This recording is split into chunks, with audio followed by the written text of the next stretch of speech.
रखिएगा, अपने जीवन में अच्छी एकता को धारण करिएगा, अपने जीवन का कल्याण अगर चाहते हो तो सनातन के प्रति मर मिटने की ताकत अपने जीवन में हो, तभी हमारा सनातनी होना कोई अर्थ निकल करके आता है। केवल हिंदू हिंदू कहने से या अपने आप को सनातनी कहने से या अपने मोबाइल पर महाराज भगवा ध्वज का स्टेटस लगाने मात्र से, राम जी का फोटो लगाने मात्र से कोई सनातनी नहीं होता। सनातनी बनने के लिए राम के चरित्र को जीवन में उतारना पड़ता है, राम के बल को जीवन में उतारना पड़ता है, तब जाकर के हम सनातनी बन पाएंगे। अपने जीवन में एकता को रखिएगा।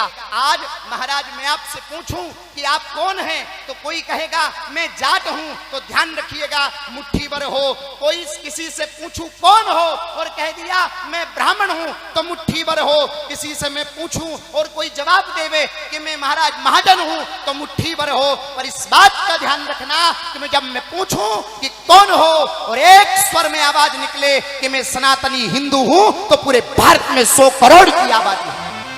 कौन हमारा बाल बांका कर सकता है? पर आवश्यकता अपने जीवन में संस्कारों की है। अपने जीवन में संस्कार लेकर के आइए, अपने जीवन में अध्यात्म को बढ़ाइए, गुरु शरण को बढ़ाइए, सत्संग को बढ़ाइए, क्योंकि यही हमारे जीवन का कल्याण करने वाला है। अपनी बहन बेटियों को अच्छी शिक्षा दीजिए। आज आतंकवादी मुसलमानों के द्वारा किस प्रकार लव जिहाद के माध्यम से, लैंड जिहाद के माध्यम से, वक्फ बोर्ड के माध्यम से हमारे भारत को खोखला किया जा रहा है, इसके प्रति प्रत्येक सनातनी को जागने की आवश्यकता है।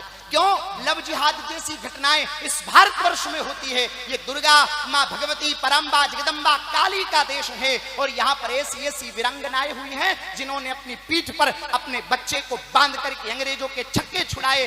ऐसे भारत की भूमि पर अगर बहन बेटियां कुसंस्कार में जाकर के, कुसंगत में जाकर के अगर लव जिहाद के शिकार होती है, तो इसका जिम्मेदार पूरा का पूरा सनातन धर्म है। हमें विचार करना होगा कि ऐसी स्थिति हमारे घर में क्यों बनी, ऐसी स्थिति हमारे परिवार में क्यों बनी, ऐसी स्थिति हमारे गांव में क्यों बनी। उस पर प्रत्येक सनातनी को विचार करने की आवश्यकता है।